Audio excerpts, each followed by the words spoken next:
Donc, pour moi, il est maintenant midi. Je ne sais pas si mon heure a un peu d'avance ou non, mais on va pouvoir commencer.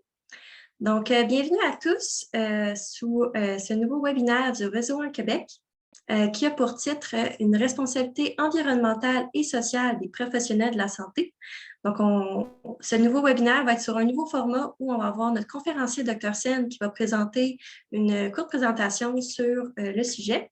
Et par la suite, on va suivre aussi avec une présentation de panélistes qui vont pouvoir aussi discuter sur le même sujet. Donc, on a Mme Aminé, Dr. Claudette Pétrin-Desrosiers, Dr. Marie-Jo Ouimet, Dr. Caroline Laberge, qui forment notre panéliste. Donc, tout au long de la présentation, quelques instructions avant de pouvoir passer la parole à Dr. Sen ainsi que le présenter. Vous allez pouvoir poser vos questions dans la section discussion si vous avez votre Zoom en français. S'il est en anglais, là, ça va être la section chat. Puis ensuite, à la fin, lors des périodes de questions avec le public, ça va me faire plaisir de poser vous-même, moi-même, votre question à Dr. Sen ainsi qu'à nos panélistes. Sinon, on vous invite aussi de lever la main. Donc, vous allez juste aller dans réaction pour lever la main pour pouvoir dire oralement votre question. Comme ça va rendre le tout aussi plus interactif. Donc, on vous invite fortement à lever la main aussi à la fin. On va vous demander aussi tout au long de la présentation de garder votre caméra et votre micro fermé pour vraiment pouvoir laisser le conférencier, les panélistes, le centre de l'attention. Vous allez pouvoir ouvrir votre caméra seulement si vous posez une question là, à la fin, durant la période de questions. Donc, sans plus tarder, je vais présenter Dr. Sen s'il veut bien ouvrir sa caméra. Donc, bonjour, Dr. Sen. Donc, Dr. Sen est professeur, professeur de médecine de famille à la Faculté de biologie et de médecine à l'Université de Lausanne, médecin-chef du département de médecine de famille à Unisanté. Il s'intéresse notamment aux liens entre santé et environnement dans une perspective clinique et d'organisation des services de santé. Donc, enchanté. On va pouvoir commencer sans plus tarder, en fait, avec votre présentation. Voilà, bonjour à toutes et tous. Ça fait très plaisir d'être un peu de retour au Québec, vu que j'y ai passé 6 mois l'année passée. Je suis un petit peu un imposteur, vu que je vous parle de l'autre côté de l'Atlantique. Donc, je pourrais évidemment moins contextualiser au Québec. Heureusement qu'on a 4 panélistes qui vont nous accompagner après. Et je suis très contente qu'elles aient accepté de participer à la discussion qui sera enrichissante, j'en suis sûr. Donc, en fait, effectivement, le thème de ce webinaire sur la responsabilité environnementale et sociale des professionnels de la santé, pour nous, c'était important et on en discutera beaucoup après pendant le panel et les questions. Il est souvent question de responsabilité sociale des professionnels de santé. C'est quelque chose qui est, même si c'est encore largement imparfait, quelque chose qui est gentiment rentré un peu dans la perspective du système de santé, d'intégrer les questions sociales comme un déterminant essentiel de la santé. Ce qui est moins évident, c'est d'intégrer également les questions environnementales et idéalement de pouvoir combiner les deux choses. On le verra, il y a une interrelation extrêmement importante entre les facteurs sociaux et environnementaux par rapport aux questions de santé. Probablement que la photo qu'on voit en illustration ici représente bien cette double problématique, à la fois du défi social de vivre dans des conditions insalubres et qui plus est dans un environnement mauvais pour la santé de par son aspect effectivement très pollué. Alors, peut-être juste sur la diapositive suivante. Voilà, donc il va y avoir une vingtaine de minutes. On va passer brièvement sur ces quelques éléments de cadrage. Donc, les liens entre santé et environnement, les déterminants sociaux de la santé. On va aussi avoir des éléments plus généraux de cadrage. On va d'ailleurs commencer par ça, plutôt au niveau des limites planétaires et d'une approche qu'on appelle le donut. Et puis finalement, quelques pistes pour le renforcement des soins primaires, vu qu'on est quand même au cœur de cette activité-là dans le réseau 1. Alors évidemment, pour certains, ce sera peut-être, ou certaines, ce sera des rappels, ces différents éléments de cadrage. Pour d'autres, ce sera peut-être des choses nouvelles. L'idée était aussi de pouvoir mettre un peu tout le monde à niveau. Diapositive suivante. Voilà, un élément de cadrage important et que peut-être que enfin, je suis sûr que parmi vous, il y en a qui ont vu déjà cette illustration absolument terrifiante, si on va voir dans les détails et la façon dont on la comprend. C'est ce qu'on appelle la trajectoire de la Terre. C'est tiré du rapport du GIEC. Donc, on voit en fait que la Terre, pendant de nombreux milliers d'années, a été sur une trajectoire assez stable en termes de température, ce qui a vraiment favorisé son essor. C'est ce qu'on voit en fait tout au fond fond en fait du diagramme. Et puis les activités humaines, depuis plusieurs centaines d'années, ont rendu la Terre de plus en plus instable. Et c'est ce qui nous a fait dévier sur la droite du graphique, dans cette zone de turbulence dans laquelle on se trouve actuellement. Donc on voit la Terre qui se trouve, on pourrait dire, aux portes de l'enfer. Qui illustre bien en fait la situation dans laquelle on se trouve. Soit on arrive encore, et c'est pas trop tard, à restabiliser un certain nombre d'éléments, même si on est de moins en moins sûr de réussir à franchir cette colline pour retourner dans une forme de stabilité, soit on va aller vers un réchauffement de plus en plus important et des perturbations du système terrestre de plus en plus importants qui va rendre la planète de plus en plus difficile à vivre et donc de plus en plus difficile à vivre en santé. Diapositive suivante. Une autre façon d'illustrer ça, c'est plutôt la relation entre le système Terre et les activités humaines. C'est un grand classique, ce graphique qui s'appelle la grande accélération, qui est sorti il y a déjà un certain nombre d'années. Ce que vous voyez sur les graphiques bleus, c'est toutes les tendances du système Terre, c'est-à-dire tout ce que les activités humaines ont provoqué en termes, par exemple, on connaît bien évidemment l'augmentation du CO2, l'augmentation du méthane, l'augmentation de l'acidification des océans. Donc, toutes ces courbes vont dans le même sens, quasiment exponentielles.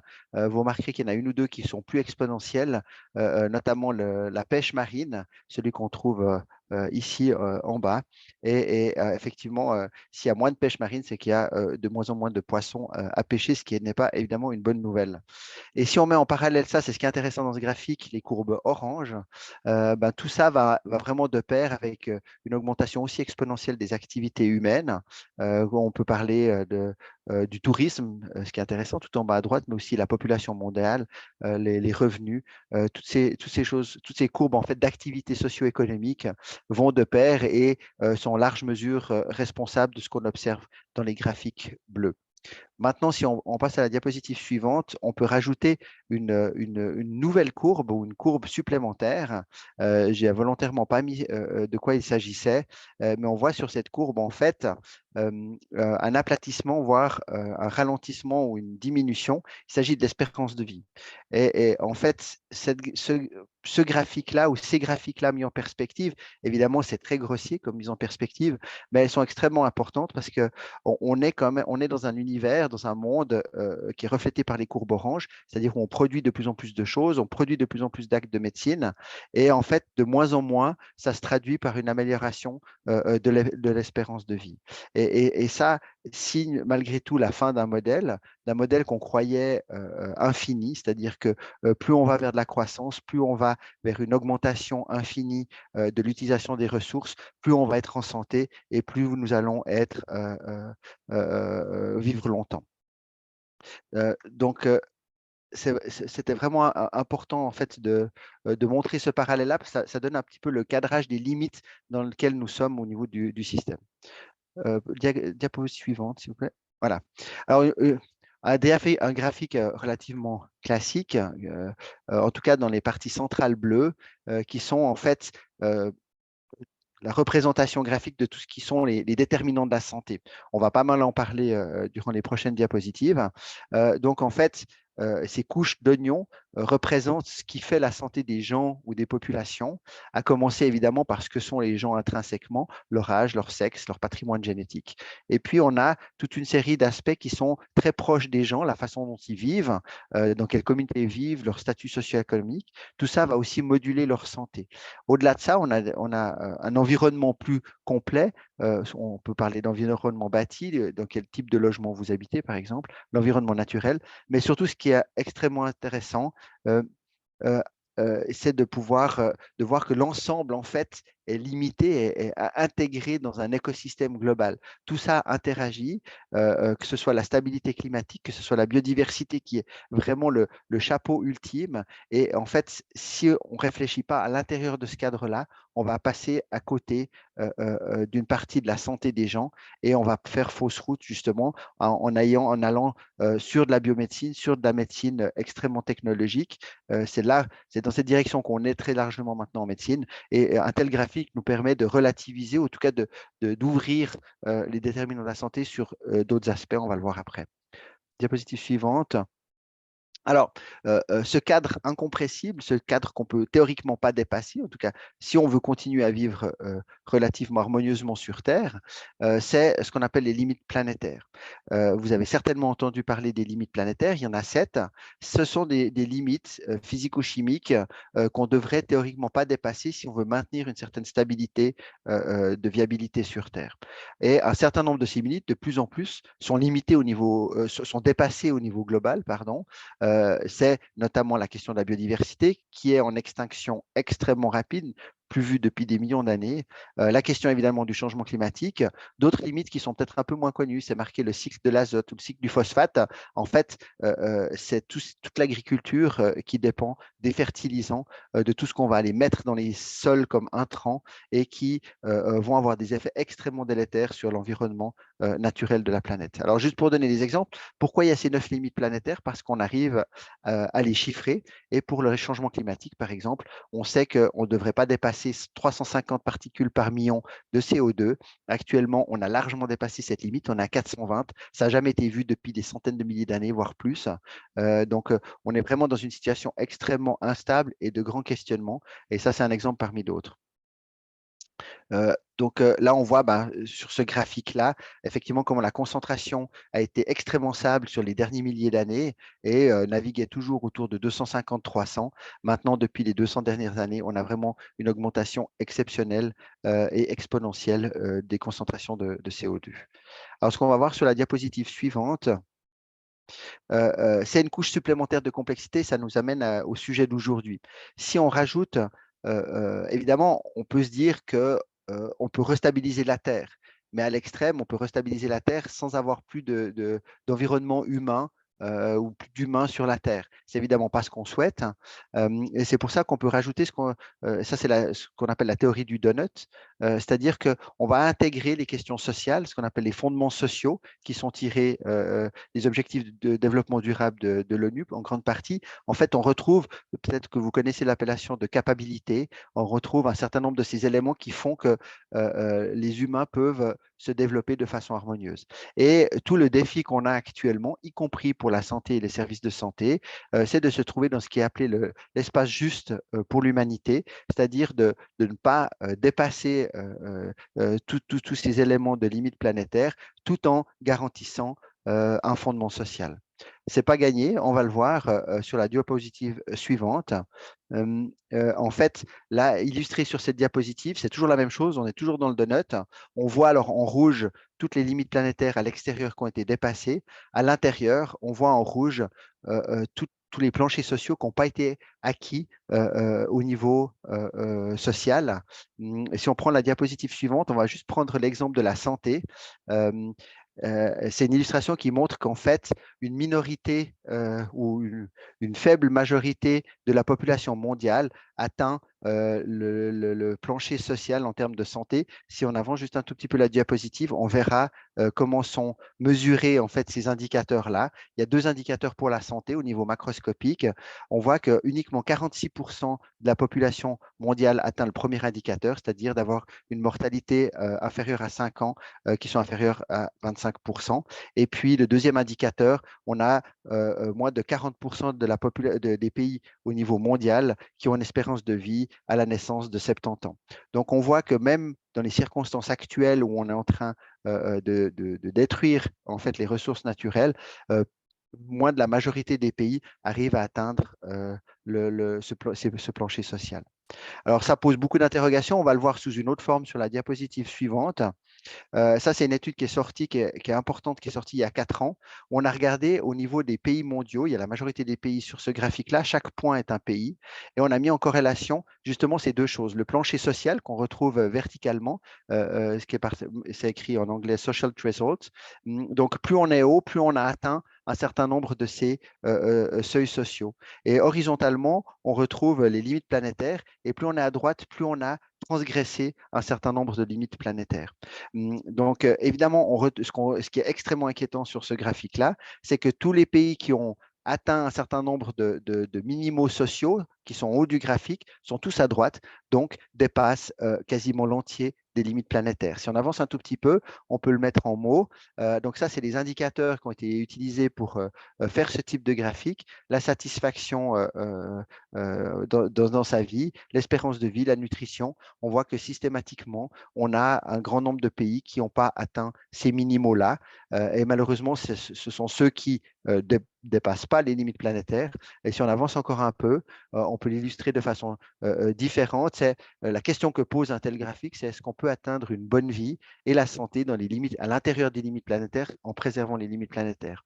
Encore un peu plus loin, on peut l'illustrer là, en fait, tous les pays devraient être dans ce grand rond noir, c'est-à-dire devraient préserver les limites planétaires tout en ayant un plancher social conséquent pour l'ensemble des pays. Si on va encore sur la diapositive suivante, on peut résumer ce graphique-là de cette façon-là, c'est-à-dire que les pays riches parviennent à une bonne santé pour tous, mais transgressent la plupart des limites planétaires, et puis les pays qui disposent de ressources limitées transgressent en général pas les limites planétaires, mais n'arrivent pas en général à atteindre une bonne santé en général. Donc, qu'est-ce qu'une bonne santé dans les limites planétaires pour les gens et avec quel impact sur la médecine et les systèmes de santé? Ça, c'est vraiment une question qui doit être au cœur de nos préoccupations actuellement. Si on va encore un tout petit peu plus loin dans la présentation, en fait, tout l'enjeu de notre société dans son ensemble, c'est d'avoir une transformation socio-écologique qui soit d'ampleur, à même de nous ramener dans le cadran en haut à gauche de ce graphique-là. Diapositive suivante, ça c'est pour nous ramener à une certaine modestie dans le système de santé. On a l'impression que le système de santé souvent est ce qui va faire la majorité de la santé des gens. On sait en fait que les services de santé, le système sanitaire dans son ensemble contribue pour 10, maximum 15, 20% de la santé des personnes. La majorité de notre santé, en fait, est à l'extérieur du système de santé, dans notre culture, dans notre environnement, dans notre héritage génétique. Et ça, quelque part, ça nous donne un certain nombre d'éléments de comment est-ce qu'on peut transformer le système de santé sans forcément prétériter la santé des gens, au contraire, voire en l'améliorant. Diapositive suivante. Alors, une illustration des liens très intriqués qu'il y a entre les questions sociales et les questions environnementales. Donc ça, c'est une étude qui a été menée dans la région où j'habite, Lausanne. Vous retrouvez cette illustration dans un livre, j'en parlerai après, qui est sorti à la fin de l'année passée. Et en fait, ce qui est intéressant sur ce graphique, il paraît peut-être un tout petit peu compliqué, on a regardé trois choses sur ce graphique-là. On a regardé d'abord les niveaux socio-économiques des gens, c'est les petits carrés s'ils sont noirs ou s'ils sont blancs. Et puis, on a regardé une deuxième chose, on a regardé l'indice de masse corporelle. Et si l'indice de masse, ça c'est les ronds bleus, les ronds blancs et les ronds rouges. Quand il y a des ronds rouges, ça veut dire que on est dans ce qu'ils ont appelé des hotspots d'obésité. Les ronds bleus, c'est l'inverse, on est plutôt dans des cold spots d'obésité. Et puis finalement, les carrés verts, c'est la densité de végétation mesurée dans la ville. Alors, ce qu'on voit apparaître d'une part, c'est que les hotspots d'obésité sont liés aux questions socio-économiques, mais en plus, si on surimpose la végétation, on voit aussi que la végétation est extrêmement plus faible. L'environnement végétal en fait des personnes est beaucoup plus faible dans les régions où on a un plus faible niveau socio-économique, mais aussi un taux d'obésité beaucoup plus important. Donc, tout ça montre la complexité de l'interrelation de ces éléments-là et on ne peut pas les adresser de façon séparée, on doit les considérer ensemble. C'est évidemment des données macroscopiques, mais ça donne une bonne illustration de ces liens entre niveau social et économique. Diapositive suivante. Ça, c'est une autre illustration un peu schématique, mais des liens importants qui entre le changement climatique, la santé et les inéquités qui, si on part de l'origine, donc les changements climatiques vont avoir un certain nombre d'effets naturels ou d'apparence naturelle avec des catastrophes naturelles, des incendies, qui va provoquer un certain nombre de migrations transnationales, aussi des migrations internes.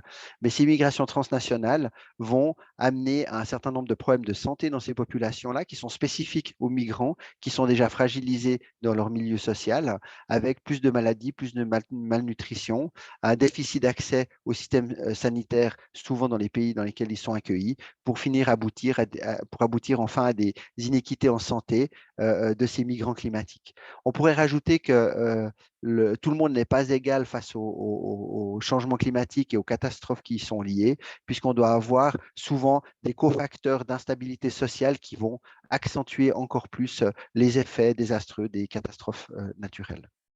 Diapositive suivante. Alors, la nécessité d'une nouvelle approche de la santé, je pense qu'elle est absolument indispensable. Il ne s'agit pas seulement d'aller mettre des patchs à droite à gauche pour essayer de colmater les brèches. Il y a vraiment une réflexion en profondeur qui doit être faite sur la santé et sur la façon d'aborder la santé à l'avenir et les services de santé. Alors, une illustration un tout petit peu graphique et assez onirique des jardins communautaires qui montrent les interrelations complexes qu'il y a avec le social, hein, c'est ce qu'on voit à droite, l'environnement social, mais aussi avec les aspects de nutrition, les aspects de santé et de bien-être. Ce n'est pas par hasard que j'ai choisi cette illustration. Il y a une étude qui est sortie il y a quelques semaines qui montre que l'application faite dans des jardins communautaires, quel que soit le niveau socio-économique des gens, a un impact clairement bénéfique sur la santé des personnes, soit directement, simplement parce qu'ils sont actifs physiquement, indirectement parce qu'ils sont en contact avec de la nature ou parce qu'ils ont de meilleures interactions sociales avec les personnes qui participent à ce programme. Donc, c'est une illustration qui est assez intéressante pour avoir vraiment une vision holistique de la santé. Diapositive suivante. Alors, un autre élément, cette fois nettement moins réjouissant, mais qui est extrêmement important d'avoir à l'esprit dans la perspective de transformer le système. Ça, c'est quelque chose qui vient vraiment de la littérature, de l'effondrement des civilisations. Il y a beaucoup de chercheurs qui se sont penchés de pourquoi est-ce que des civilisations s'effondrent, comme la civilisation romaine, comme certaines civilisations d'Amérique du Sud. Et en général, il y a 4 facteurs qui ressortent. Il y a la démographie des populations. Il y a, et ça c'est vraiment intéressant, les points 2 et 4, 2 et 3, la complexité de l'organisation de la société, si elle devient de plus en plus complexe à fonctionner, et surtout la quantité d'énergie qui est nécessaire pour faire fonctionner ce système. Et quand la quantité d'énergie devient tellement importante qu'elle permet même plus de maintenir la complexité du système, on a un gros problème et on est dans une perspective d'effondrement d'une société ou d'un système. Et puis le quatrième élément qui nous ramène aux questions sociales, les inégalités au sein d'une population, c'est-à-dire plus il y a un écart important entre les riches et les pauvres, pour faire simple, plus on a des risques aussi d'effondrement de civilisation. Le petit graphique que vous voyez à droite, qui est volontairement totalement illisible, en fait, illustre la complexité du fonctionnement d'un hôpital. Ça, c'est simplement pour la prise en charge de patients, tout ce que ça active d'interdépendance et de complexité d'organisation dans un hôpital pour la prise en charge des patients. Donc, on voit sur cette illustration-là qu'un hôpital, qu'un système de santé sont des organisations normalement extrêmement complexes et on a beau construire plus d'hôpitaux, on a beau amener, si on veut, plus d'énergie globale, ces systèmes-là ne produisent pas plus de santé, ils produisent plus de services, mais sont vraiment aux limites de produire plus de santé. Diapositive suivante. Une dernière illustration, c'est tiré du projet Shift en France, qui a étudié la décarbonation du système de santé. Alors, la première étape qu'ils ont réalisée, c'est le graphique que vous voyez là, c'était d'estimer la quantité de CO2 émise par les différents secteurs liés au système de santé. Alors, il y a évidemment l'achat des médicaments qui représente une part importante des émissions de CO2, notamment de par leur fabrication. Et puis après, il y a tous les aspects intermédiaires, tous les aspects immobiliers, tous les aspects de transport, etc. Alors ça, c'est une première illustration de l'impact des services de santé en termes sur le changement climatique via le CO2. Si on regarde la diapositive suivante, en fait, sur cette diapositive, c'est probablement celle-là qui est la plus intéressante, c'est d'estimer tout ce qu'on va devoir faire pour en 2050 être neutre en carbone au niveau du système de santé. Donc, ils ont repris, c'est les carrés bleu ciel, ils ont repris tous les domaines, les médicaments, les dispositifs médicaux, etc., pour essayer de voir tout ce qu'on pouvait faire de mieux pour réduire la quantité de CO2 de ces différents domaines. Et ce qui est important sur ce graphique-là, c'est tout à droite, où il y a la flèche rouge. Malgré tout ça, à la fin, il nous manque encore 30% de réduction pour atteindre les objectifs des accords de Paris de réduction du CO2. Donc tout ça pour dire qu'on n'y arrivera pas si on ne change pas de système de santé, si on ne fait pas des réformes en profondeur. On ne peut pas s'atteler juste à tout faire comme on faisait maintenant juste en réduisant le CO2. On doit aller vers un changement de système qui est beaucoup plus profond. Évidemment, parmi les pistes privilégiées, il y a la réduction du recours aux soins par un renforcement de la prévention et puis un renforcement des soins primaires, de la médecine de premier recours, de toutes ces activités ambulatoires qui sont vraiment plus ancrées dans le quotidien des gens et plus un système de santé qui est extrêmement complexe et associé à des hôpitaux. Évidemment, je ne parle pas de la disparition des hôpitaux, mais d'une réflexion en fait autour de où sont vraiment les leviers de changement en termes de santé. Diapositive suivante. Et puis un dernier exemple, c'est très rapidement une feuille de route que nous avons élaborée en Suisse pour comment est-ce qu'on peut repenser en profondeur un système de santé. C'est un certain nombre de propositions qui ont été faites. C'est une soixantaine d'experts qui se sont réunis pendant toute une journée, qui ont ensuite retravaillé à distance pour essayer d'élaborer des stratégies qui permettent au système de santé de réfléchir à l'intérieur de la boîte. Alors, si on va sur la diapositive suivante, on voit les 7 propositions qui sont listées ici, qui sont en fait catégorisées en 4 groupes. Il y a d'abord la réduction de la demande des services de santé, par exemple en travaillant au niveau communautaire et au niveau des citoyens, ou en ayant un recentrage en fait de la santé sur les aspects de socialisation et un éloignement de la biomédecine, donc un focus très fort sur les aspects technologiques de la médecine. Ensuite, il y a l'adaptation des pratiques de soins, aller vers des nouveaux modèles de soins alternatifs qui intègrent d'autres pratiques qui sont à même d'améliorer la santé des gens. Améliorer l'efficacité environnementale, évidemment, c'est important. La réduction du CO2, c'est ce qu'on a vu avant. C'est un élément important. C'est là, en général, que sont centrées la plupart des propositions actuelles, mais ce n'est pas suffisant. On a besoin de réfléchir sur les autres propositions. Et la dernière, qui est celle qu'on fait un petit peu maintenant, c'est une proposition, si on veut, transversale, qui est la formation des professionnels de santé. Alors voilà un petit peu ces quelques éléments de cadrage. On était assez vite sur un certain nombre de notions. On pourra les reprendre. Peut-être la dernière diapositive en conclusion. Donc en conclusion, à l'heure actuelle, en fait, la santé à l'ère de l'Anthropocène doit intégrer les notions socio-écologiques. Elles sont indissociables les unes des autres et on doit réfléchir à l'intérieur des limites. Ensuite, il faut considérer quand même que le modèle économique actuel, y compris pour le système de santé, qui est basé sur une logique de production de soins et de consommation de soins, elle est incompatible avec une vision durable des écosystèmes et de la société et évidemment de son système de santé. Donc, on a besoin vraiment d'aller vers un renforcement des soins primaires, de la santé publique, pour avoir une transition socio-écologique qui soit à la mesure des enjeux que nous avons. Voilà pour cette avant-dernière dia de conclusion. Il y a juste une illustration à la fin et une citation qui permet d'ouvrir un petit peu les choses. Donc, sur les écosystèmes, la capacité d'un écosystème à maintenir son intégrité ne dépend pas de l'uniformité du milieu, mais bien de sa diversité. Donc, voici un petit peu ce tour d'horizon que je voulais vous apporter sur ces questions d'intégration socio-écologique par rapport à la santé. Et bien sûr, je me réjouis beaucoup d'entendre et de discuter avec nos panélistes par rapport à ces questions-là. Un gros merci. Je pense qu'on a vraiment pu voir avec votre courte présentation l'impact de l'environnement sur le système de la santé, mais aussi l'inverse, l'impact du système de santé sur l'environnement. Ça fut très intéressant. Donc, on va pouvoir passer à la suite qui est avec les panélistes. Donc, je vais présenter chacun des panélistes un à la fois. Quand je vous disais votre nom, vous allez pouvoir ouvrir votre caméra pour que le public puisse vous voir. Donc, on va commencer par Madame Amima, si elle veut ouvrir sa caméra, qui est une patiente partenaire sur le comité consultatif de Cascade. Elle s'intéresse à l'intersection entre l'équité en matière de santé et la crise climatique actuelle. Madame Ma est également patiente avec Choosing Wisely Canada. Donc, Amima, si vous voulez ouvrir votre caméra.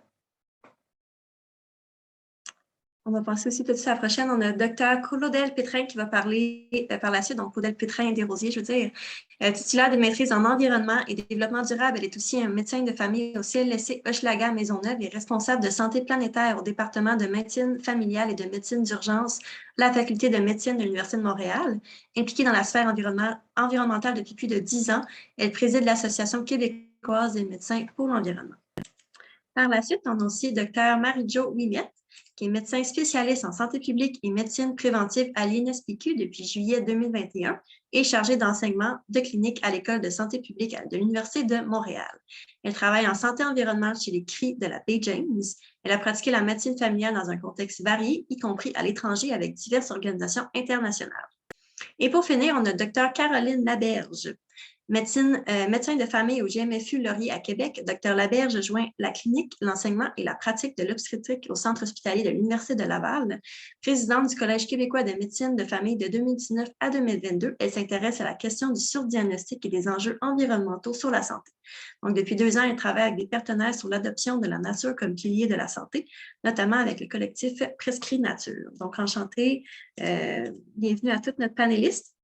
Donc, juste un court rappel, si vous avez des questions, vous pouvez l'écrire dans l'icône de discussion, le chat, là, si vous avez votre Zoom en français, en anglais, puis je vais faire un plaisir de pouvoir le poser après là, la petite discussion qu'on a avec nos panélistes.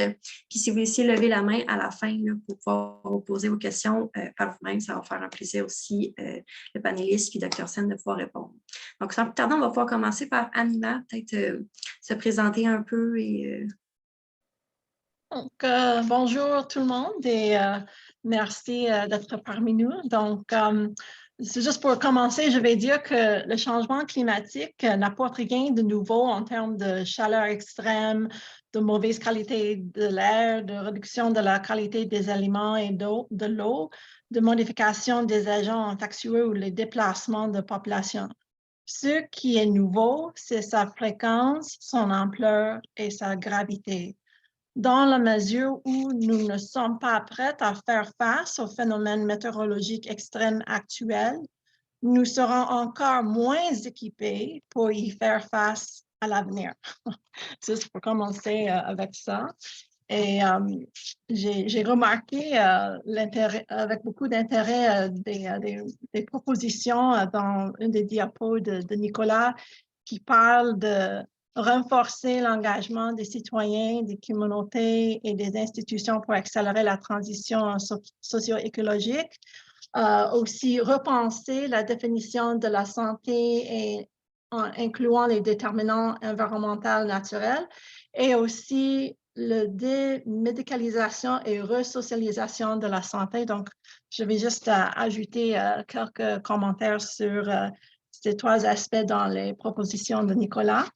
Donc, avec renforcement de l'engagement des citoyens et des communautés, j'ai remarqué qu'il y a quelques recommandations dans la note de politique du Lancet Countdown 2022 pour Canada.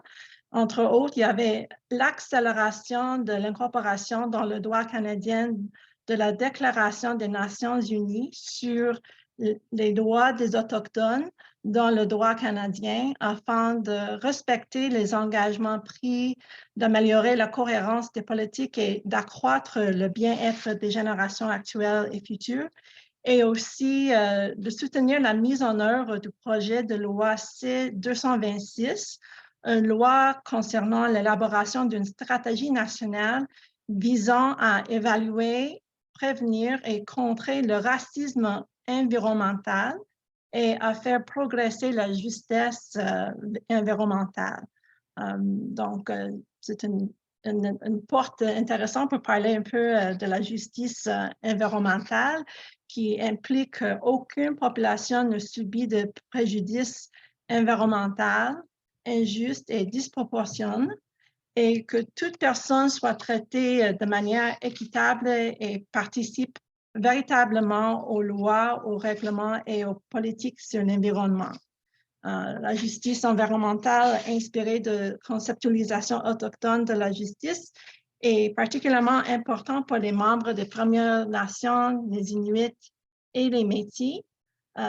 Puis c'est important pour les incorporer dans la lutte contre les changements climatiques et les autres torts causés par la colonisation.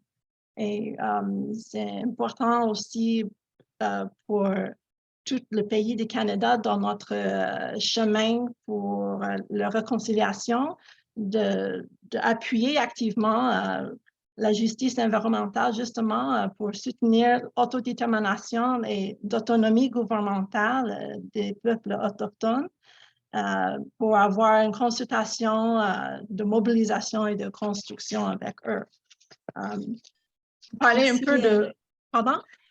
Le temps est file, là, donc si tu veux juste conclure, Amina. OK, donc juste pour conclure, juste pour dire qu'on veut de travailler plus en arrimage, moins dans des silos, et pour prioriser et centrer les besoins des personnes structurellement marginalisées, et de penser aussi à la décroissance pour mettre l'accent sur le partage, la redistribution de tout ce qu'on produise dans la société, et peut-être apprendre auprès des pays un revenu faible ou moyen, au lieu d'avoir une économie basée sur l'extraction et l'exploitation, de favoriser une économie soignante. On dit en anglais care economy pour l'avenir. Juste pour clôturer comme ça. Merci beaucoup. On va pouvoir passer à la prochaine, donc Dr. Claudette Pétrin-Desrosiers. Merci, merci Dr. Sam pour cette incroyable présentation très, très riche et très dense. Je voulais revenir un peu dans mes commentaires. J'en ai beaucoup à dire parce que c'est un sujet qui me fascine et qui me passionne, sur l'idée même de la responsabilité sociale qui a été définie depuis maintenant près d'une trentaine d'années, d'abord par l'Organisation mondiale de la santé, dans un contexte de faculté de médecine où on disait que en fait, la responsabilité sociale, c'est notre obligation d'orienter la formation dans les écoles de médecine et les recherches que ces universités, ces institutions académiques font, là, ainsi que les services. Donc, on est dans trois domaines spécifiques, les services, la recherche et la formation, vers les principaux problèmes de santé de la communauté. Et devant la crise climatique, la crise de la biodiversité, les crises de la pollution, je pense qu'on est devant un problème assez important auquel fait face notre communauté. Et on a donc un devoir, une responsabilité qui est sociale certainement, là, de répondre présent à ça. Et la façon de répondre présent peut s'exercer de différentes façons. Puis ça a été un sujet dans lequel je me suis plongée dans les dernières années, entre autres parce qu'on n'a pas trop le choix.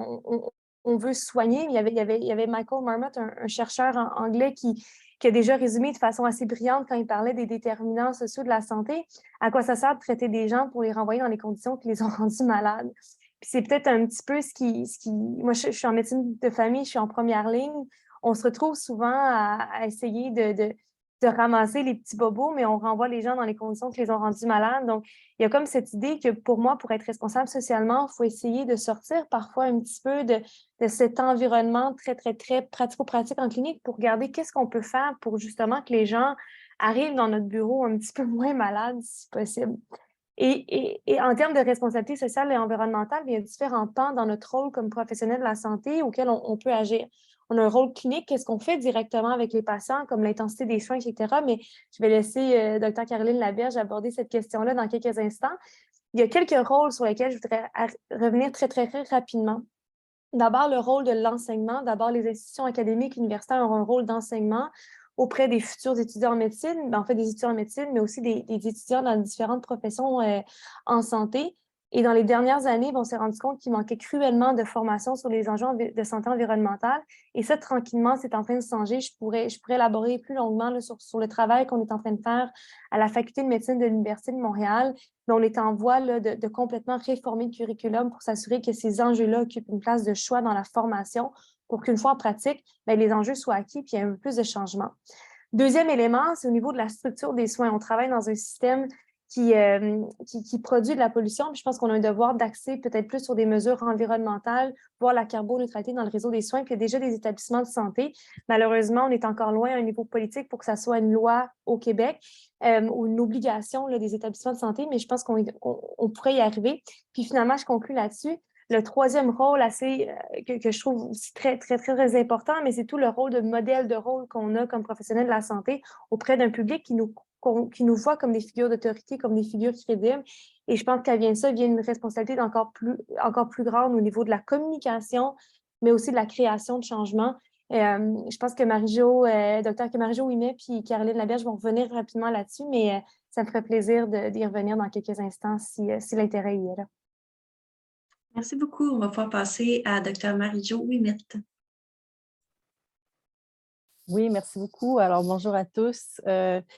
Avant de commencer, donc, je voulais réitérer là, que je ne travaille plus, mais j'ai travaillé 4 ans chez les CRI des UST au nord du Québec, puis je leur suis vraiment reconnaissante de m'avoir ouvert les yeux sur les liens entre les changements climatiques et la santé, et surtout de m'avoir imprégné de leur vision holistique du monde, qui doit absolument nous inspirer par ses valeurs de non-dualité de l'humain avec son environnement, de respect, d'équilibre, puis l'importance portée au savoir expérientiel. D'ailleurs, ce matin même, j'étais en réunion avec des collègues du Conseil CRI et des gens du gouvernement de la Nation CRI, puis ça m'a vraiment replongé dans cette sagesse et cet ancrage dans la terre-mère. D'ailleurs, j'étais très contente que Mme Ma aborde le sujet des droits autochtones et de la justice environnementale, parce que c'est vraiment crucial. Alors, ce que je voulais donc dire d'entrée de jeu, Dr. Sen l'a vraiment bien expliqué, Mme Ma, Dr. Desrosiers l'ont approfondi, à quel point la santé des individus et des populations est dépendante d'abord et avant tout de l'environnement dans lequel ils se trouvent. On a abordé les déterminants environnementaux de la santé, les déterminants sociaux de la santé, on parle de plus en plus de déterminants écologiques de la santé. Et c'est important, puis le Dr. Desrosiers l'a dit, d'agir sur les conditions qui rendent les gens malades. Puis c'est un peu ça aussi qui fait que je suis passée à la santé publique après avoir été médecin de famille pendant 20 ans. Donc, vous voyez quelqu'un ici qui a été convaincu là, que la santé publique peut vraiment agir sur ces conditions-là. Mais ce qui nous intéresse particulièrement aussi, c'est les inégalités sociales de santé.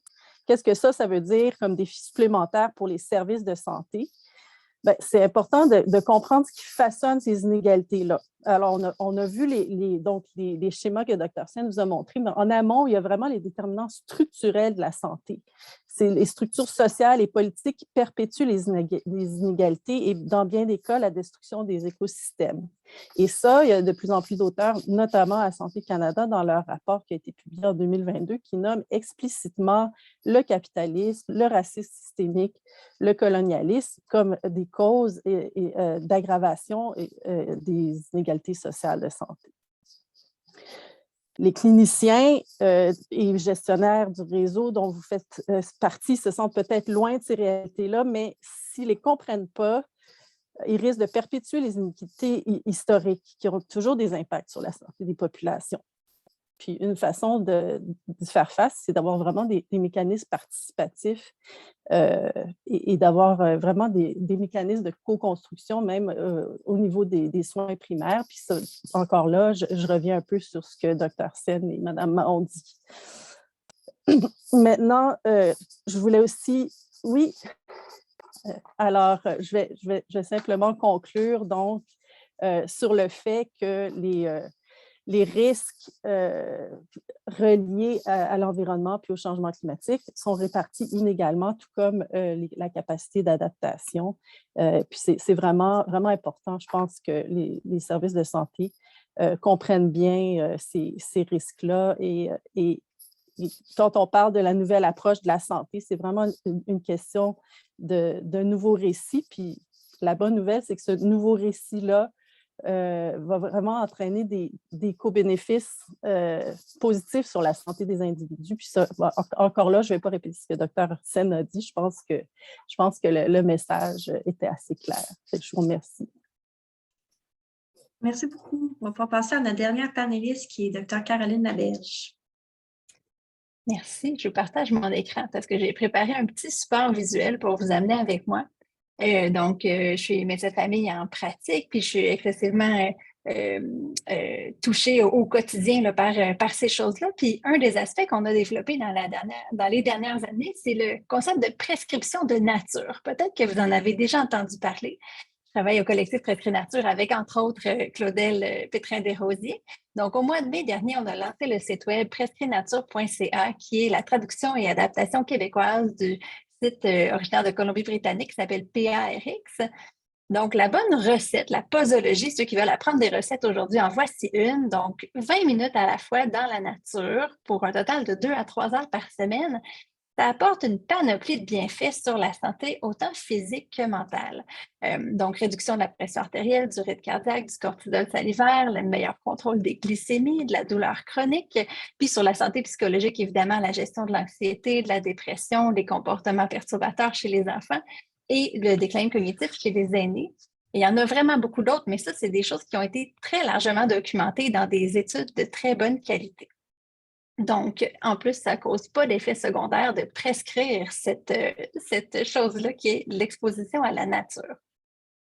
En quoi ça consiste, en fait, la prescription de nature? C'est, on l'écrit tout simplement parce que le fait de l'écrire, apparemment, fonctionne mieux que simplement en parler avec nos patients. C'est une intervention facile et efficace à faire dans le bureau. Puis, c'est bon pour la planète parce qu'il y a toute une notion de co-bénéfice aussi, mais plus on comprend à quel point la nature nous fait du bien, plus on a envie de la protéger et d'être un peu garant, peut-être se mobiliser pour protéger notre boisée de quartier et pour, au-delà de ça, aller un petit peu plus loin aussi. Je vous dis brièvement comment faire, comment on peut utiliser ça dans le cabinet avec nos patients. D'abord, on peut commencer à leur poser la question s'ils vont dehors, puis si oui, quels bénéfices ils en retirent. Sinon, pourquoi, pour quelle barrière? Puis, on peut regarder sur un navigateur comme Google Maps les environs où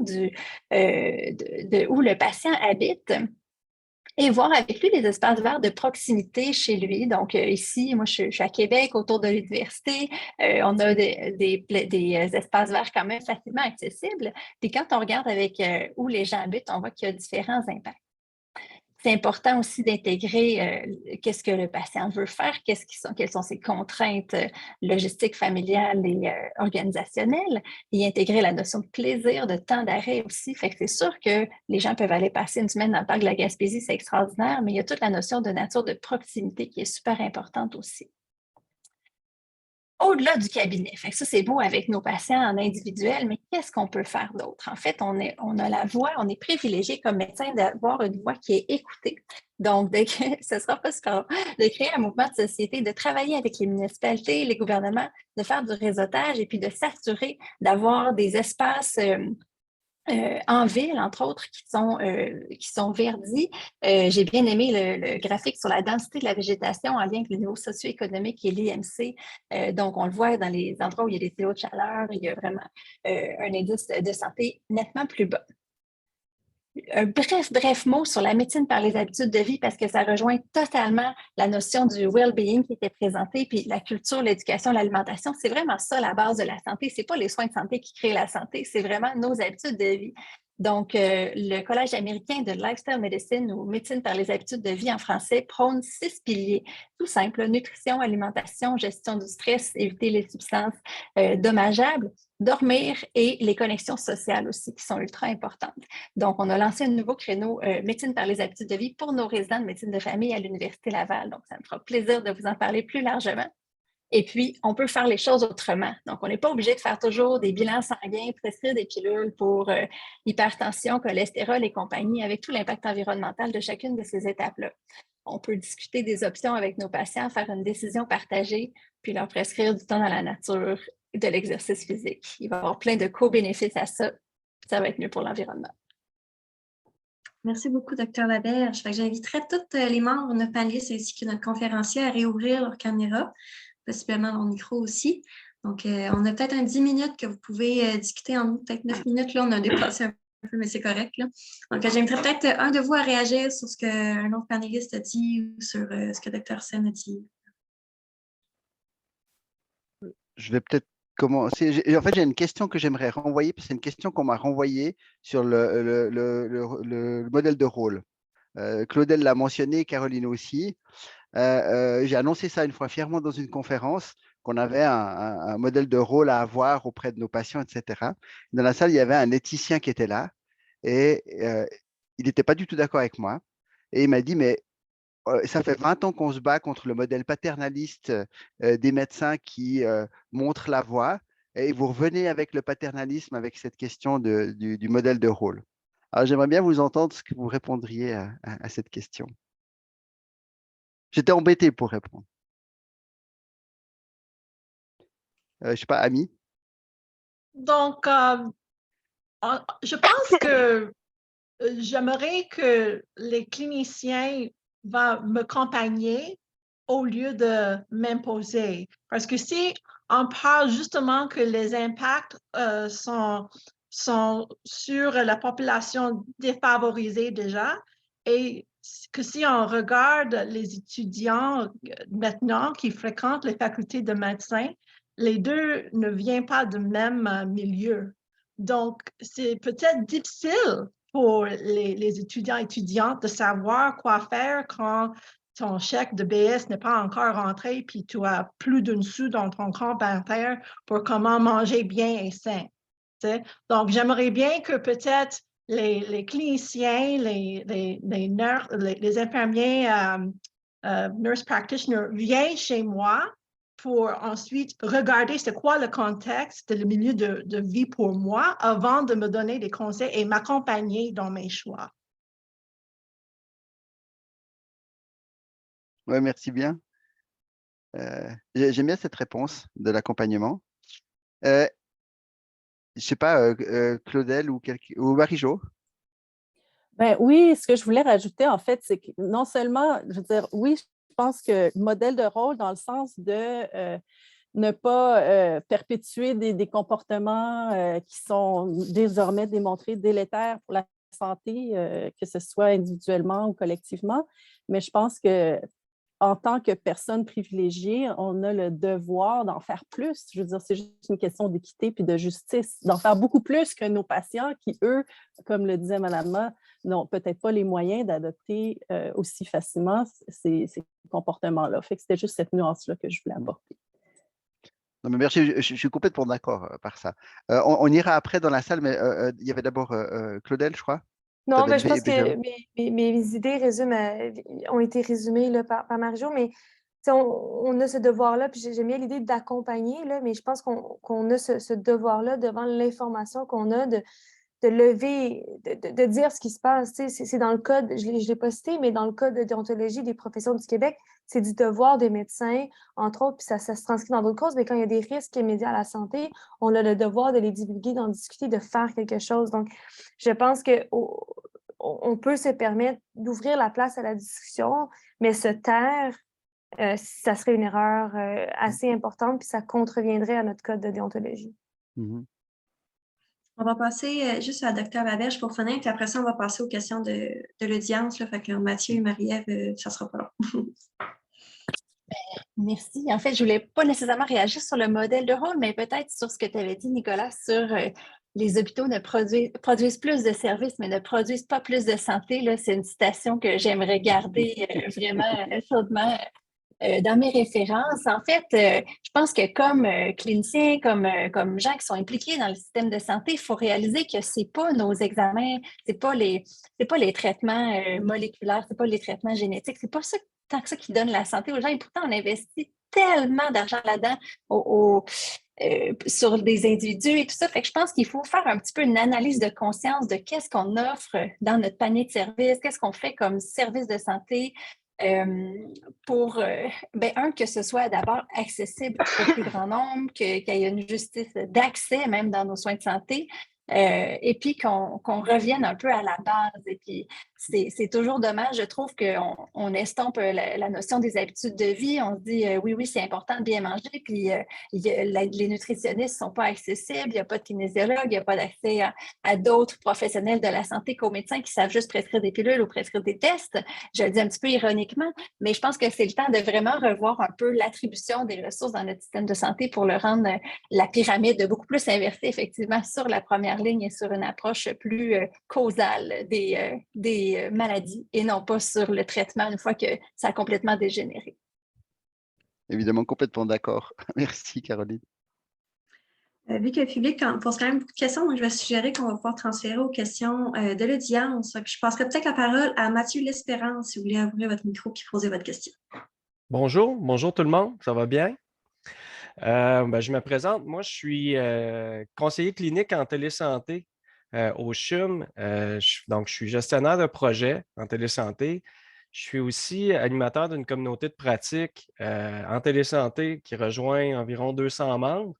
Et on a un groupe de réflexion, évidemment, environnemental, sur comment on peut faire évoluer le réseau de la santé vers des pratiques qui réduisent les gaz à effet de serre. Donc, en fait, mon commentaire, c'est juste ça serait d'abord un appel à la collaboration avec l'un de vous pour qu'on puisse réfléchir à ça ensemble. On a déjà des outils, nous, pour mesurer là, combien de gaz à effet de serre on est capable de faire, d'éviter, en évitant le déplacement de quelqu'un, surtout vers les centres hospitaliers tertiaires, par exemple, quelqu'un qui part de la Gaspésie pour aller se faire traiter au CHUM. C'est assez considérable en matière de réduction des gaz à effet de serre, mais aussi des coûts pour les patients. Donc, on se questionne aussi sur les autres aspects, comment la télésanté pourrait venir nous aider. Ça, c'est le premier aspect. Sur le côté des médecins, le rôle des médecins, moi, je me pose toujours la question parce que quand on dit la santé, les médecins, vous intervenez quand ça va mal, un peu comme les policiers interviennent quand ça ne va pas bien. Tu sais.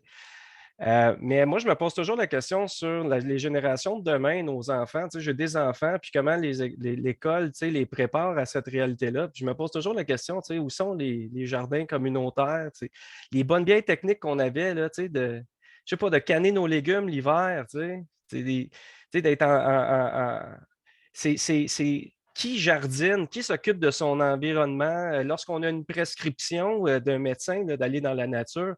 Comment je négocie ça avec mon gestionnaire, moi? Excuse, j'ai besoin d'une pause, je fais de la haute tension, j'ai un problème d'anxiété, puis je vais aller au parc. C'est pas une pilule que tu prends, parce qu'habituellement, là, je vais vous le dire, là, en ayant été anxieux moi-même longtemps, on prend des pilules pour se maintenir au travail. Hein? Parce que sans ça, sur le bord de la plage, souvent l'anxiété, elle disparaît un petit peu. On récupère. Fait que je voulais juste vous amener à ça, à réfléchir d'abord. Télésanté, comment vous voyez ça? Première question. Et la deuxième, bien, comment vous voyez ça aussi au niveau opérationnel? Dans le sens, est-ce que le ministère de la Santé pourrait commencer par donner l'exemple aussi par rapport à ça? En tout cas, bref, vous en faites partie. Je veux juste voir comment, au niveau opérationnel, comment ça se traduirait tout ça. Merci. Donc, y a quelqu'un dans le panel? Claudel, voudrais-tu réagir? Je peux me permettre de répondre rapidement. Il y a tellement de choses qui pourraient être faites dans le réseau de la santé pour réduire l'empreinte des émissions de gaz à effet de serre. Il y a 3 ans, en 2019, si ma mémoire est bonne, on a soumis une pétition au gouvernement du Québec justement pour qu'il se saisisse de cette question-là, puis qui nous arrive, en fait, ou qui ouvre la porte à une stratégie pour réduire l'empreinte environnementale de notre réseau. C'est resté un peu comme ça. Là. Il n'y a pas vraiment eu de suivi ni de francs intérêts. On sait qu'il y a de plus en plus d'établissements dans le réseau, et c'est le cas du CHUM, entre autres, là, qui a maintenant une démarche de carboneutralité qui est venue un peu avec l'impulsion d'un anesthésiste, Dr. Stephen Williams, qui a dit là, ça n'a pas de bon sens, moi j'ai 3 enfants, c'est quoi la planète? Puis en anesthésie, on émet beaucoup de gaz. Là.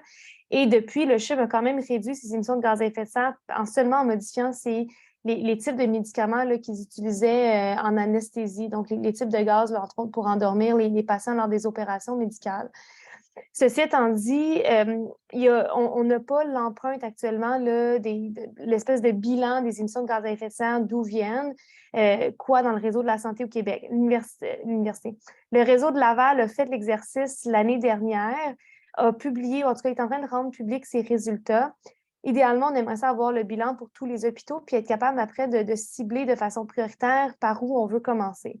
De façon générale, les transports occupent une façon importante à la fois des professionnels de la santé et des patients qui reçoivent les soins. Fait quand on parle de ça, c'est comme est-ce qu'on offre de façon adéquate un réseau en transport en commun, des pistes cyclables protégées au pourtour de l'établissement, des cages à vélo, etc., pour encourager nos personnels à y aller.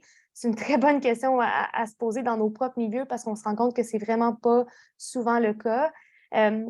Mais ça fait partie certainement des réflexions. Là. C'est un sujet qui est vraiment fascinant. Là. Il y a énormément à faire. Je ne vais pas prendre toute la parole. On aura la chance de s'en parler, mais je pense que le CHUM est déjà quand même en train de mener l'exemple. C'est le premier établissement au Québec qui a un objectif clair de carboneutralité d'ici 2040. Et qui s'inspire de la démarche de ce qui est fait au Royaume-Uni par le NHS. Là, fait que je vous retourne des félicitations pour cette initiative-là, mais j'encourage tous ceux qui travaillent dans d'autres établissements de se poser ces questions-là également parce qu'en ce moment, on n'aura pas l'impulsion ministérielle, je crois, prochainement. Fait que c'est à nous de faire notre petite révolution dans nos CIUS et nos établissements respectifs. Mathieu, je vous invite aussi à regarder le chat. Je pense qu'Amina vous a envoyé un lien là, pour pouvoir aller lire. Puis je laisserai peut-être la parole à Dr. Sun rapidement avant de passer à la prochaine question. Oui, juste rapidement, un élément complémentaire évidemment à ce que Claudel a dit et à ce que M. L'Espérance a dit. Je pense qu'une réflexion de fond qu'il doit avoir aussi par rapport à ces questions-là, c'est la juste indication. Par exemple, l'IRM la plus durable pour l'environnement, c'est celle qu'on ne va pas faire. On a beau, et en fait, quand on parle à des radiologues, eux pensent seulement faire des IRM qui produisent moins de CO2. Et la réflexion doit aller beaucoup plus profond que ça. Je ne sais pas quels sont les chiffres au Québec. En Suisse, 30 à 60% des IRM sont non justifiés. Et là, on a des leviers extrêmement importants qui sont déjà bénéfiques pour la santé parce qu'on va trouver plein de choses dans des IRM inutiles qu'on va faire. Donc, il doit y avoir une réflexion vraiment en profondeur sur nos actions même de santé quoi, et de soins, enfin de services de soins. Merci, donc j'espère que ça répond à la question. On va pouvoir passer à la prochaine question que la personne a levée la main. Donc, on va passer avec Sébastien Provost. Bonjour tout le monde. Sébastien Provost, oui, je suis organisateur communautaire en prévention et promotion de la santé, donc en santé publique, en Chaudière-Appalaches. Et je vous entends, puis moi, je fais plein de liens. En fait,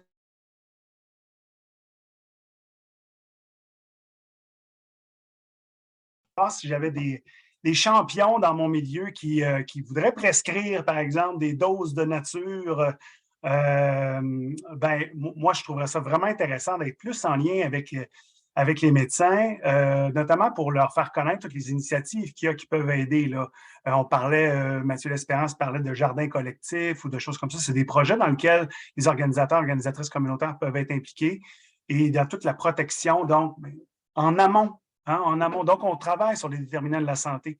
Et je vous écoute, puis je ne sais pas si de votre côté, vous êtes en lien avec ces collègues-là, avec ces partenaires-là à l'interne du réseau, mais je vous encourage aussi à aller voir ce qui se passe de ce côté-là dans vos... Parce que, bon, ça marche, c'est différent d'une région à l'autre, donc je ne sais pas exactement comment sont les liens de votre côté, mais assurément, il y a des pistes intéressantes là, de maillage à faire entre l'organisation communautaire, tout l'aspect de santé publique là, et les médecins qui sont sur le terrain et qui veulent promouvoir plus là, de prévention et de promotion de la santé plutôt que de la prescription de médicaments. Voilà. Merci. Il y a quelqu'un dans notre panel qui voudrait réagir à ça? Bien, merci beaucoup, M. Provost, pour votre intervention. C'est super intéressant. Puis, je ne sais pas si vous avez déjà commencé à organiser des choses en nature. Je ne sais pas si dans le cadre de votre travail, oui, vous organisez des activités. Fait que c'est un peu ça qu'on souhaite avec le concept de Prescrit Nature, le fait d'en parler, c'est fait de voir, il y a des initiatives des fois dans des écoles, dans les maternelles qui commencent à faire des classes en plein air, puis de créer tout un engouement, en fait, de réaliser tous les bienfaits de ça. Il y a déjà de plus en plus d'organismes communautaires aussi qui font des interventions par la nature et l'aventure, entre autres pour des jeunes avec des troubles de dépendance aux substances ou problèmes de santé mentale, schizophrénie, etc. Fait que ça se développe de plus en plus. Là. Il y a un diplôme d'études spécialisé, un DESS qui se donne à l'Université du Québec à Chicoutimi sur l'intervention par la nature et l'aventure. Il y a un de nos collègues qui l'a suivi. Donc, plus ces initiatives-là font des petits dans la province, mieux c'est. Donc, on peut regarder nos gens en santé par d'autres méthodes que des pilules, effectivement. Ben, c'est un lien que j'ai fait, effectivement, parce que, effectivement, en tant qu'agent de mobilisation, j'ai mobilisé le communautaire, le milieu scolaire, les CPE aussi, réseau de services de garde, au niveau de l'approche enfant-nature, de dire qu'est-ce qui se passe dans notre milieu. Et je voyais qu'il y avait une intention, mais ces gens-là ne se parlaient pas. Et donc, de les mettre ensemble pour dire hey, comment on peut s'organiser pour mieux équiper nos enfants, pour faciliter le fait que les adultes aient envie aussi d'aller dehors, parce que ce n'est pas toujours les enfants qui ne veulent pas y aller dehors, n'est-ce pas? Et là, en vous écoutant, on dit mais, hey, ça serait donc intéressant de faire savoir ça aux médecins qui sont dans nos établissements, dans notre coin de pays, pour qu'ils puissent prescrire à nos familles, d'aller il y a des espaces qui se sont développés dans une maison de la famille ici, une forêt enchantée, donc une bonne dose de forêt enchantée pour les familles. Et puis, bon, on peut peut-être prendre des fois le prétexte de l'enfant pour amener le parent aussi là, en nature, puis toute l'histoire aussi du lien qui peut se former aussi avec le parent à l'extérieur. Donc, moi, ça m'allume sur le fait que je devrais aller plus souvent cogner aux portes des médecins de chez moi pour les informer de ce qui se passe dans notre milieu parce que je ne suis pas sûr qu'ils sont au courant, effectivement. On se reparlera. Merci beaucoup pour Ben, l'intervention. en fait, vous dites on s'en parlera. Je vais prendre la perche parce que je pense que j'ai de la difficulté à savoir comment naviguer dans le monde du GMF, tout ça. Mais bon, bref, effectivement, on pourra rentrer en communication. Merci. Puisqu'il n'y a plus de main de levée, on va pouvoir passer dans les questions dans le chat. Je vous fais juste faire savoir pour les gens qui n'ont pas été voir, il y a quand même une grosse discussion qui a lieu, donc c'est fort intéressant, Anima, mais aussi beaucoup de liens là, que vous pourrez aller voir qui sont très, très intéressants. Donc, on a une première question qui est peut-être dirigée plus à Dr. Nicolas Sen. Donc, à votre avis, ce serait quoi les meilleurs exemples d'implantation de concepts santé, soit durable, de santé durable, soit en France ou ailleurs, puis qui serait important de transposer, là, par exemple, au Québec? En les adoptant, là, bien sûr. Merci beaucoup pour cette question. Je suis très emprunté pour répondre, en fait, parce que je suis assez désespéré sur l'existence d'interventions d'ampleur. C'est mon premier réflexe en entendant ça. J'ai dû faire un update de tout ce qui a été publié d'envergure sur les questions d'impact environnemental ou de transformation du système sur l'année 2022. Et il faut avouer qu'il n'y a pas grand-chose qui s'est passé. Il y a beaucoup de lettres d'intention. Toutes les sociétés professionnelles s'avancent en disant il faut qu'on agisse. Mais quand on regarde, il y a une revue de littérature sur les recommandations cliniques, sur les 50 recommandations cliniques qui ont été expertisées, l'immense majorité mentionne encore même pas l'environnement, quoi. Donc, on est très loin. Donc, ça me déprime un peu. Maintenant, si je veux répondre quand même un petit peu plus positivement, j'ai pensé à la deuxième partie de la question. Je crois que les solutions, elles viennent aussi du terrain, pas que, mais elles viennent aussi du terrain. Et localement, on a des fois des initiatives qui sont très intéressantes de soignants et de soignantes qui veulent commencer à faire des choses. Alors, le but, c'est de faire le lien entre le big picture pour ne pas se perdre dans des petites choses qui n'ont finalement pas d'impact, mais je pense qu'on a besoin de créer aussi ce lien de proximité avec un changement profond de la société. On a des maisons de santé qui commencent à mettre des jardins participatifs dans leur structure de soins. C'est des petites choses. Ces choses-là sont probablement des déclencheurs de quelque chose d'un peu plus grand. Ce n'est pas grand-chose, mais au niveau systémique, malheureusement, je pense qu'on a vraiment extrêmement peu d'intervention. On voit que les politiques, quand même, s'arrangent souvent avec les chiffres. On parlait Claudel mentionnait le fait que la mobilité a un gros impact sur l'environnement au niveau des hôpitaux. Que font les politiques quand ils veulent mettre en place des choses et qu'ils ne vont pas y arriver? Ils enlèvent l'automobile, des bilans carbone, donc on n'a plus besoin de s'occuper de la mobilité. Donc ça, c'est des vraiment gros problèmes et malheureusement, je n'ai pas d'exemple de grande ampleur. Le NHS le fait probablement avec son plan. Actuellement, ils ont quand même une réduction du CO2, mais ils ont des énormes problèmes sociaux chez eux et je pense que l'impact est relativement limité actuellement sur ce qu'ils vont pouvoir faire en plus. Voilà, je répondrai un petit peu comme ça. C'est un petit peu négatif. Personnellement, je trouve intéressant à l'heure actuelle que les soignants qui sont impliqués dans des programmes comme Prescrit Nature ou comme ça s'investissent là-dedans parce que même si on peut être dubitatif sur le fait que ça fasse boule de neige, malgré tout, ça enclenche quelque chose, ça enclenche un processus de réflexion autour de ces choses-là. Merci. On avait aussi une question dirigée à Dr. Ouimet. Donc, vous avez parlé de déterminants structurels qui sont en amont des déterminants de la santé. Donc, qu'est-ce que vous proposez comme stratégie pour travailler sur ces structures? C'est une excellente et grande question. Oui. Ça va être difficile de répondre en quelques minutes, là, mais je dirais que, bon, il y a des propositions plus pour le système de santé, des propositions plus pour la santé publique. Je pense que c'est important de travailler vraiment, de créer des alliances, puis de travailler en synergie, mais on a chacun notre rôle à jouer. C'est sûr qu'en santé publique, on a besoin des cliniciens pour lever le drapeau rouge, puis dire, regardez, les patients qui viennent de ce secteur-là sont tous malades, ou en tout cas, juste pour attirer l'attention, pour qu'on sache un petit peu mieux sur quoi ensuite se pencher. Puis on a des outils en santé publique comme, évidemment, la surveillance, toujours c'est notre outil diagnostic pour essayer d'identifier où sont les problèmes de santé puis leurs déterminants. Puis après ça, être capable d'utiliser la promotion de la santé pour essayer d'agir en amont sur les politiques publiques, sur la création d'environnements favorables, etc. Tout cela étant dit, c'est sûr que c'est pas du tout simple. On a souvent un peu les mains liées aussi, dépendamment où on se trouve. On n'a pas nécessairement le pouvoir qu'on souhaiterait avoir, mais en même temps, je pense que c'est important d'utiliser les leviers qui sont à notre disposition.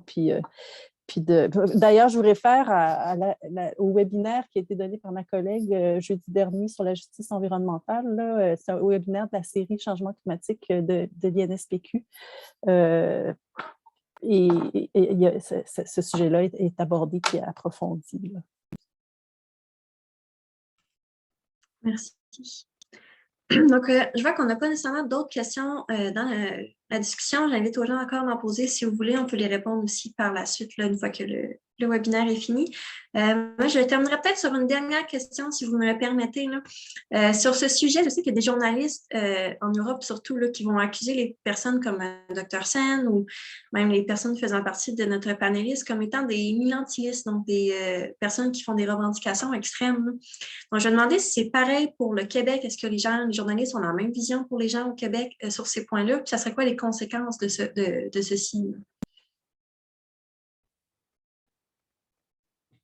Je peux prendre la balle au bon. Là. Je fais quand même une portion importante de travail médiatique. J'ai jamais eu ce retour-là. En fait, deux éléments. Moi, la réponse est souvent très positive là, à la fois de la part des médias, mais du grand public, on veut avoir accès à l'information. Tu sais, la santé, c'est quelque chose qui est cher d'un point de vue individuel, d'un point de vue collectif. On s'inquiète de la santé de nos proches. Donc, quand on discute de façon assez objective en disant voici ce que la science nous dit, voici ce que la science nous recommande de faire pour améliorer la santé des gens, généralement, la réponse est assez positive. Et ça a été démontré par des études qui ont été publiées dans les dernières années. Quand on discute de changement climatique en intégrant les composantes de santé, bien, soudainement, on augmente l'intérêt pour l'action climatique et ça même chez les gens qui se disent non concernés par cette question-là. C'est certain que, dépendamment de notre degré de revendication, si je peux le dire, la façon qu'on amène l'information, on peut être mis un peu, des fois, dans le même bateau que certains groupes environnementaux qui sont très connus pour être très revendicateurs. Mais je pense que chaque position se défend.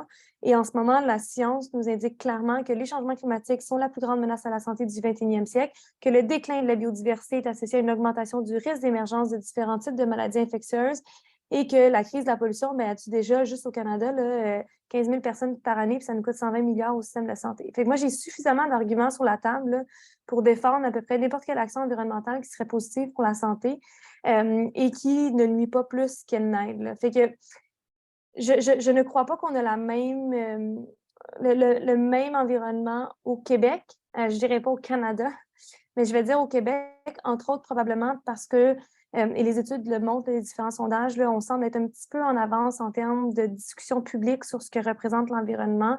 Puis on est un petit peu plus éloigné de cette, même si on baigne dedans, là, de cet attachement à l'industrie fossile comme on pourrait le voir, par exemple, dans l'ouest du Canada.